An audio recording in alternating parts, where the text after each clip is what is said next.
रात का सन्नाटा हर सू फैला हुआ था। कोल्हापुर गांव के सभी स्वदेशी सोए हुए थे। ऐसे में चारों दोस्त डियाना के घर के बाहर जमा हुए थे। उन चारों दोस्तों का आज एक खास प्लान था, जिसको पूरा करने वो अपने घरों से चोरी चोरी उस वक्त बाहर निकले थे। रात के 12 बज रहे थे और परी को डर भी लग रहा था। वो घबराए हुए अंदाज में बोली, डियाना, आखिर हमारे यहाँ इकट्ठे होने का मकसद क्या है यार? तुमने इस वक्त हम सबको यहाँ क्यों बुलाया? मुझे बहुत डर लग रहा है। सैम बोला, हाँ डियाना, जल्दी बताओ, आज हम सब क्या करने वाले हैं? मेरे घर में अगर कोई जा गया ना तो मेरी खैर नहीं यार। डियाना ने कहा, अरे शांति रखो, बताती हूँ। हम सब इस वक्त शक्तिमान साधु जी के पास जाएंगे। जो भी उनके चरणों में जाता है ना, उसको एक दिन के लिए शक्तियाँ मिल जाती हैं। मैं भी चाहती हूँ कि हम भी वहाँ जाए और शक्तियाँ हासिल करें।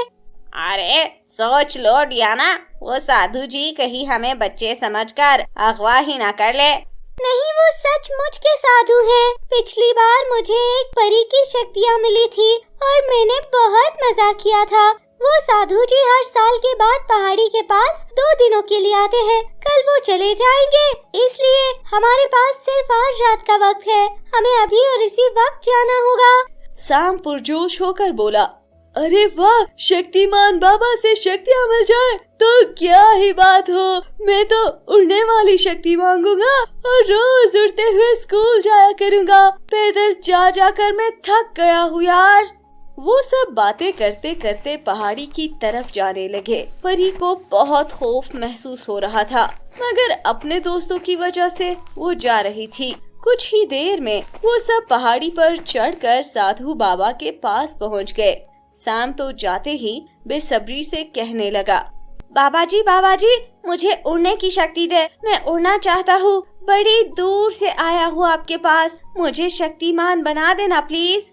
बाबा जी, ये मेरे दोस्त है। हम आपके साथ शक्तियाँ लेने आए हैं। मुझे इस बार कोई ऐसी शक्ति दे कि मैं जो भी सोचूं वो मेरे सामने आ जाए। जी, मेरा नाम परी है, मुझे परी बना दे। राजू सोच में डूबा हुआ था। अपनी बारी आने पर वो कहने लगा कि मुझे ऐसी शक्ति चाहिए कि मैं गायब हो जाऊं। मुझे गायब होने का बहुत शौक है। साधु बाबा सबकी बातें सुनकर मुस्कुराने लगे और कहा, अरे तुम सबको तुम्हारी मन पसंद शक्तियाँ दे दी जाएंगी, मगर उसके लिए तुम लोगों को एक इम्तिहान देना होगा।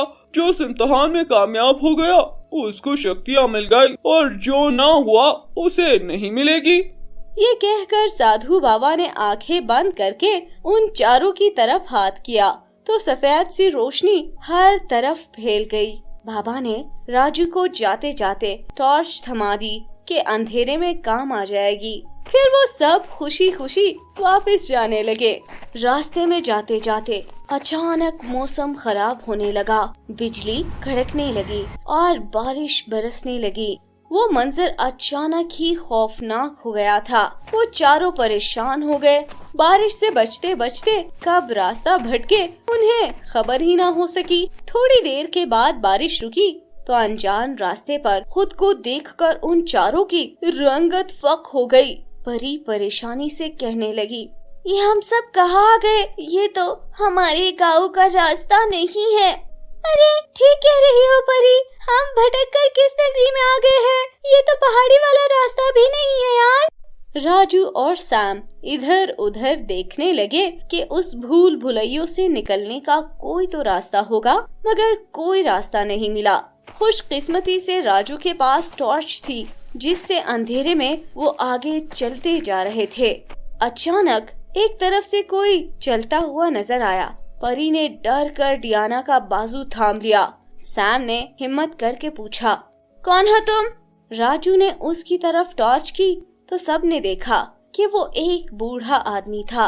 वो आदमी कहने लगा, मैं एक गरीब बूढ़ा आदमी हूँ, मेरी मदद करो बेटा, मुझे कुछ खाने को दे दो। परी की जेब में कुछ खाने की चीजें थी, उसने उस बाबा को दे दी। राजू ने मना किया, अरे मत दो, जाने दो, ये बाबा कौन है? मगर परी ने उसकी एक ना सुनी। फिर वो बाबा कहने लगा, मैं बूढ़ा आदमी इतनी दूर कैसे जाऊंगा, मुझे ये टॉर्च भी दे दो। सैम कहने लगा, बाबा जी, अगर हमने टॉर्च आपको दे दी तो हम खुद घर कैसे जाएंगे? मगर डियाना ने राजू से टॉर्च लेकर उस बूढ़े आदमी को दे दी और सैम को कहा, अरे सैम, कोई बात नहीं, हम चले जाएंगे। ये तो बूढ़े बाबा है ना, इस टॉर्च की इन्हें ज्यादा जरूरत है। वो बाबा डियाना का शुक्रिया अदा करके नीचे बैठ गया। सब हैरानी से उसे देखने लगे। उस बाबा ने पलक झपकते में रूप बदल लिया। अगले ही पल में वो बूढ़ा आदमी साधु बाबा के रूप में था।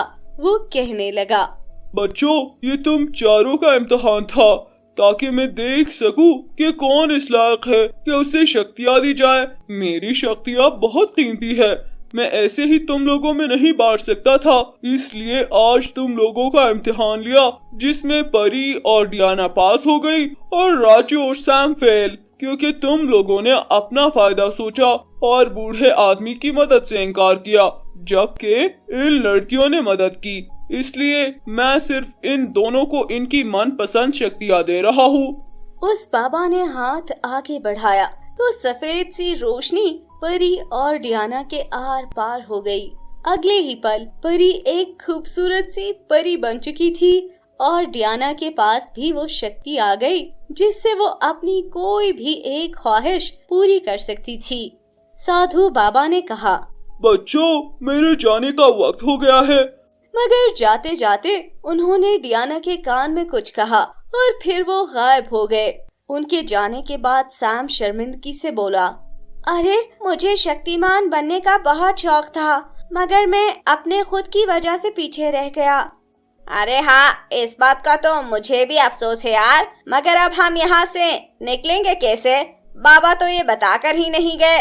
डियाना कहने लगी, फिक्र मत करो, हम यहाँ से निकल सकते हैं, क्योंकि मेरे पास एक ख्वाहिश का इख्तियार है कि मैं जो मांगूंगी वो मिल जाएगा।